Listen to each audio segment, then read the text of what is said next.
Good morning, everybody. Stalling Bear here. First of all, thank you for everybody for subscribing, watching, and all the well wishes that I've received. A big source of encouragement for me. I'm back in Miami after 4 wonderful days of a Georgia shakedown. I left the house. It said it was 52 degrees. I'm in shorts and t-shirts, and I see everybody else running around in jackets and scarves. So that's kind of funny. But now that I'm close to the park area, I just saw the phone that said 59. So I don't know which one's more accurate. It's sunny and bright, so right now I believe the 59, which is about 20 or 30 degrees higher than the temperatures I experienced up on Springer Mountain.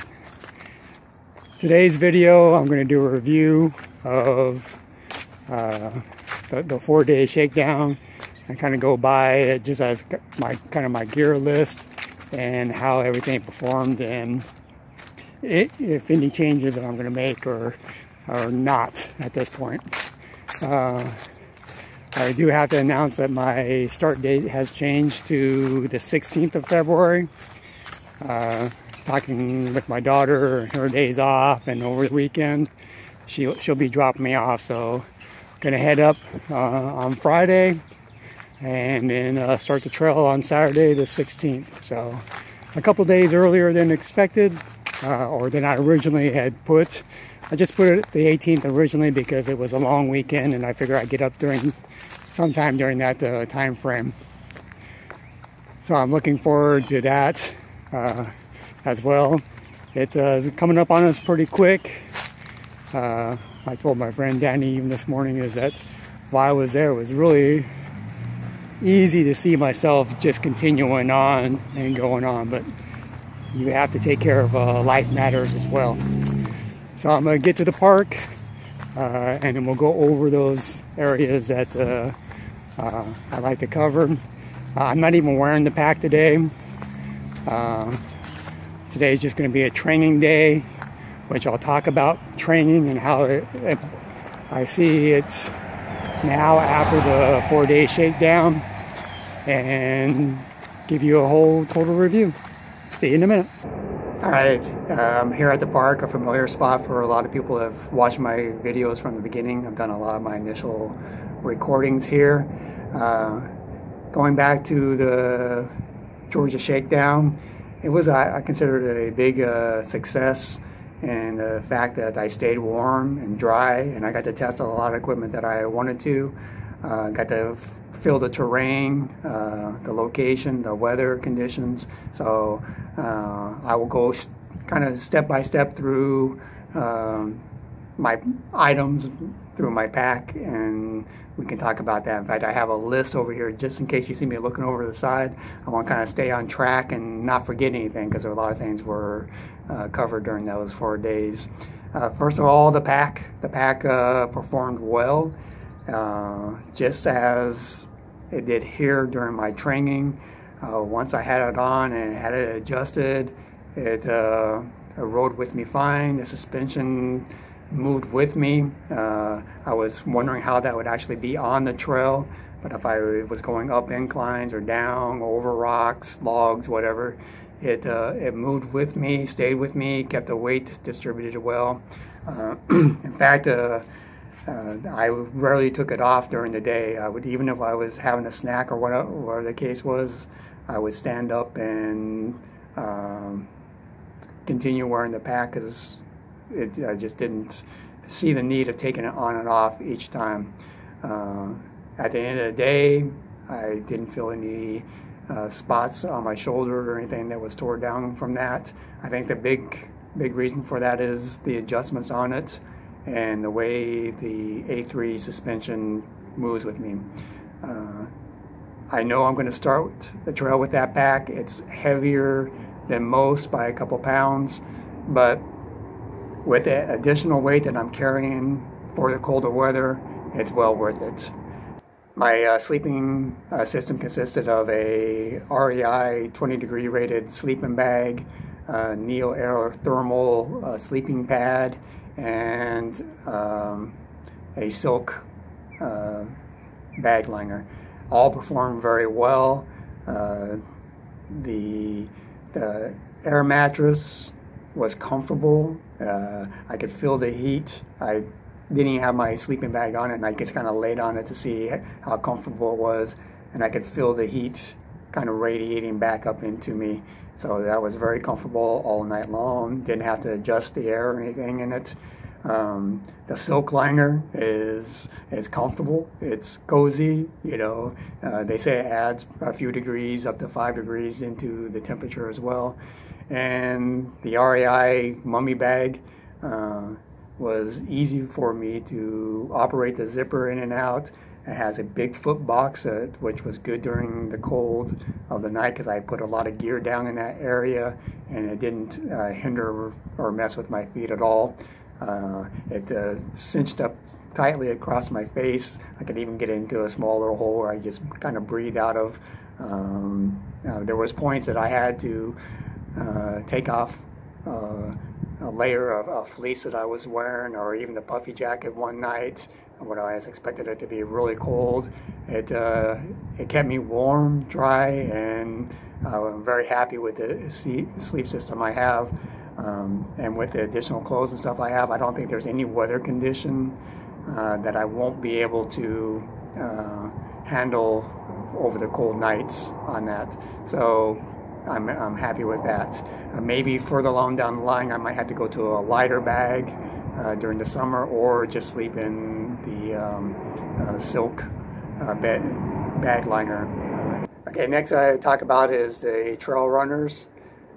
Before going up there, I was wondering how warm my feet would stay because they're fairly well ventilated, but I never had any issues. I was wearing sock liners and wool socks, a fairly medium density wool sock, not real heavy duty or anything, and my feet stayed comfortable throughout the day in the trail runners. They have a nice solid grip on them. Didn't have any concern about slipping because of the grip, slipping because of ice or muddy conditions. Yes. So I did what I could to avoid any water puddles, which was difficult during especially the first day because of the rain and any mud or anything like that. So my feet wouldn't get wet.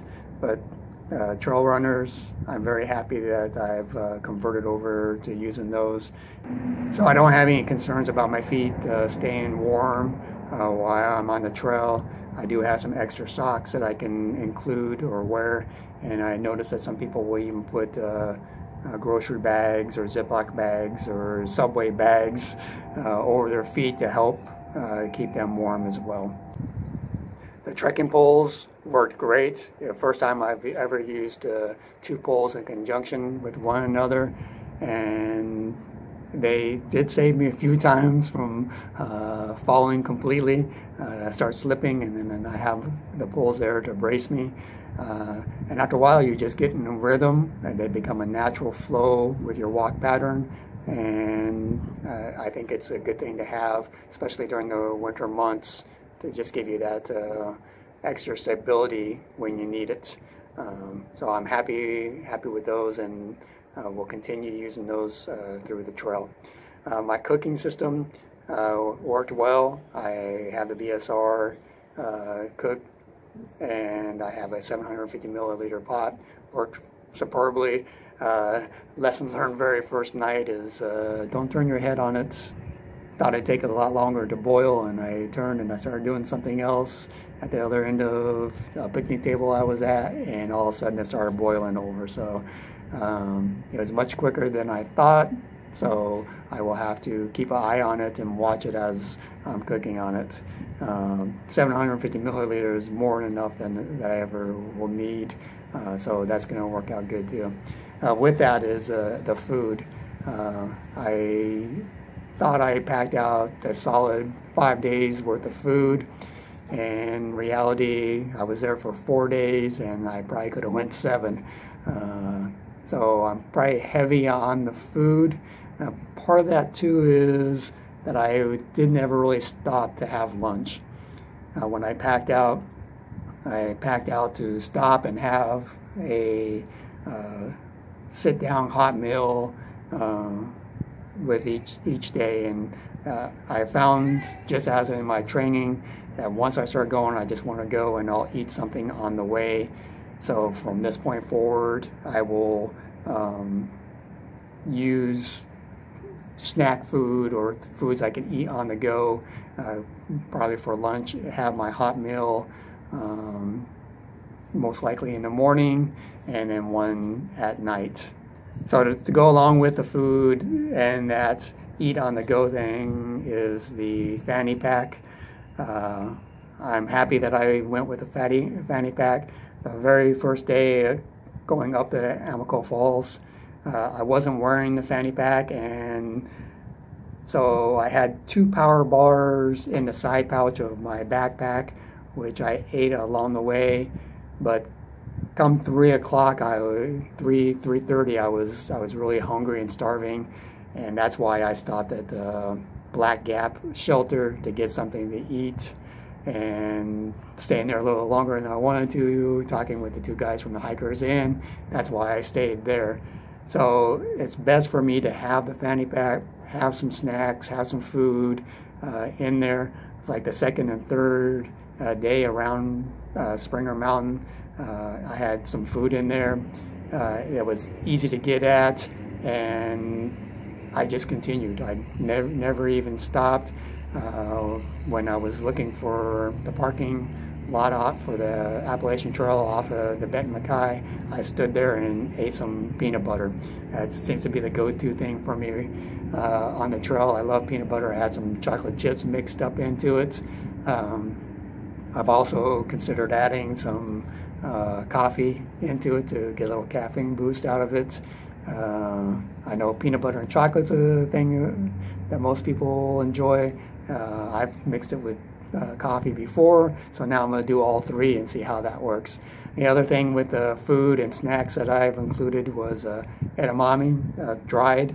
I noticed it had 14 grams of protein in 1 ounce, so that's light. It's a quick snack. They're salty, so I get some of those electrolytes back in me. And the other one I was looking for was a substitute for bananas and potassium, and it turns out that sunflower seeds are a great source of potassium as well, also salty. And the other thing is they're high in folic acid, which I don't know how that plays into the trail yet, but maybe folic acid would be good for that. So that was the food items. Clothing, everything that I had purchased worked and performed as I anticipated. Better in some aspects. I was, as I said, I was completely dry all the time. I was warm all the time. The first day it was raining. I got to test out the poncho, covered my pack fully. Nothing in my pack got wet. It was cold and windy, so the puffy jackets came into play, and that worked out well. My gloves, the glove liners, everything worked out well. The only thing that I didn't test is obviously my shorts and a half-sleeve shirt, and I had that heavier waffle shirt that I'm going to leave behind because I didn't even break it out during this time, so I doubt if I needed the rest of the trail. One item that I will probably buy another one of is the buff, maybe even a heavier or a balaclava, because to cut down the wind and the exposure on my face, the buff worked great, and they're fairly lightweight. The one I have is lightweight, so I may go up to a medium weight just to give me some variety on that. I do have that half one, which isn't wool, which is polyester, which helps me. I used it when I was sleeping, just to warm the air before it goes in and out of my lungs. So that helped a little bit too. The one, if you watch my video, you know I'm extremely happy with my rain jacket, my Columbia rain jacket, more in the sense of cutting the wind. I was standing there with just the jacket and the fleece underneath, and I couldn't feel the wind at all. It just blocked it completely. I can foresee myself some mornings just wearing that and a normal mid-layer shirt to start off the hike of the day, because it has Omni heat with it as well, so it's going to have some heating property. And then as things warm up, I'll just shed that and hike in the normal shirts. So I'm very happy with that. Okay, I mentioned earlier that today's just going to be a training day, and I would cover how my training impacted my shakedown and what I learned from that. I'm very happy that I've done the training that I've done. Cardiovascular wise, I was set. Stabilization, I was set. Muscle fatigue wise, I was set. The thing I would talk about is that you cannot replicate the trail fully in a training scenario. The rocks, the levels, the going over logs, going side to side, one step, going up the next step. It's difficult to simulate that completely in a training environment. If you have the opportunity to get on actual trails and get out there and go through that experience of stepping to the side, then up, and then stabilizing yourself because it's muddy, that's the best way to really train. As I say, cardiovascular wise, there were a few moments, especially on steep inclines, that I would have to say, okay, make it to that tree. Okay, now I make it to this tree, make it to that tree. You know, stop, catch my breath a few, 2 or 3 inhales, and then go. So I think that's going to be, no matter what condition you're in, that sometimes those inclines and how you're going is going to cause you to pause a few times. At night, when I got back, I talked before about what got me during training here in Miami is when afterwards when I stopped, if I sat for a while and I got up, I felt stiff. I didn't have that issue on the trail, and I was thinking, oh, it's because I'm balancing my muscles. I'm going uphill, I'm going downhill, over rocks, you know, up rocks, and so my muscles are balanced out. The truth of the matter is I didn't have a lot of time to sit. So once I was busy. Once I got everything done, it was pretty much time to lay down and go to sleep. And in the morning, everything felt fine.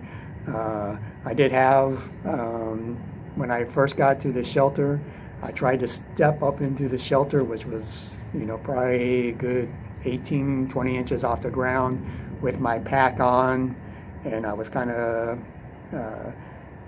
at an angle, and I felt a little stretch in my groin area. I didn't know if it was my VMO or one of my adductors, but I felt a little stretch on that.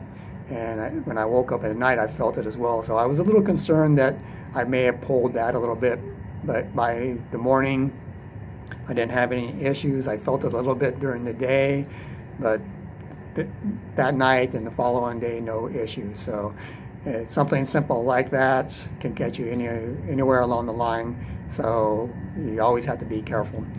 The trail in of itself, as I mentioned, there's no substitute for training than being on an actual trail. You can't account for the conditions unless you're actually training on those conditions. And the trail itself, due to the government shutdown and it's still being in the midst of winter, there was a lot of blown down debris across the trail, all over the place. After the first morning at the shelter, after the rainstorm and the wind that's there, I looked around outside the shelter and even on the roof of the shelter during the night. I heard some things fall. There's plenty of debris out that needs to be cleaned up. And, you know, for those of us that go on the trail and you see anybody maintaining the trail, show your appreciation for that. Especially if you've seen what I've seen over the last few weeks and the people are out there now, and what the people will see later on this spring and during the summer. I'm sure everything will be well maintained and cleared up by then. So keep that in mind, especially if you're leaving now. That's, you know, you may have to divert yourself a little around the trail because you just can't get by it, and there are certain things large enough that you can't move out of the way. If I saw something, a branch or something that, or even a tree that was draggable, I would pull it out of the way. But there's full trees in some locations that you're going to have to go around or over in some conditions on that. The other thing I learned is to always look ahead. As you know, I get lost in my thoughts and suddenly I've gone farther than I wanted to, but always, especially in the condition that the trail is now, look ahead, look for your indications, look where the trail's going. A lot of times they fork off and you may go off the wrong direction. Where I found that particularly was that if I came up to a campsite, I wanted to explore a little bit.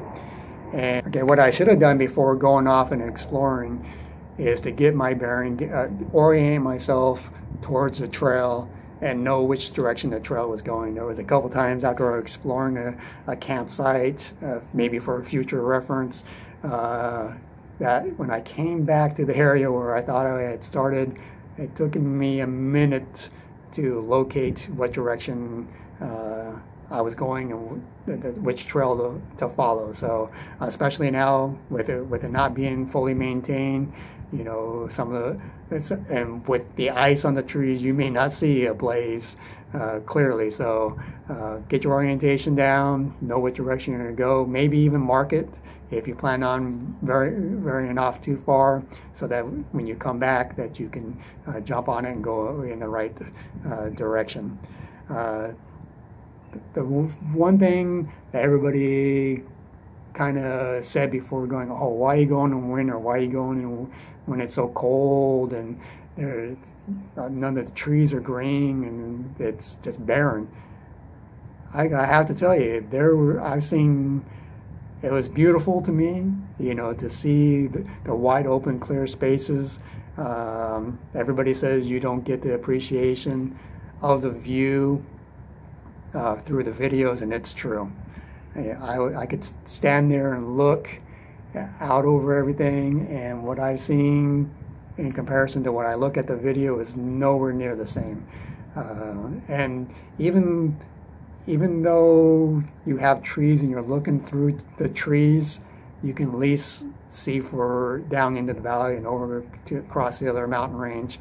Whereas if it was green in summertime, I don't know if you would have those same views. And the ice, walking into the ice forest and seeing everything covered in all white and glistening, and how the sun light went through those was amazing. And on the ground, you'd see the water pushing up through the ground and making little ice flowers. It was something to behold. I'm very glad that I got to do it. And as I said, in the day that I did the Benton MacKaye and Springer Mountain twice, or once in the morning and then coming back in the afternoon, is that I saw things completely different in the afternoon than I did in the morning, due to the weather conditions, doing the direction of the trail. You just get a different perspective on things and be able to see out. The fog made it difficult, but in the afternoon, clear blue skies made everything wonderful. So there's pros and cons to any time that you leave, but nature is beautiful during any time of that.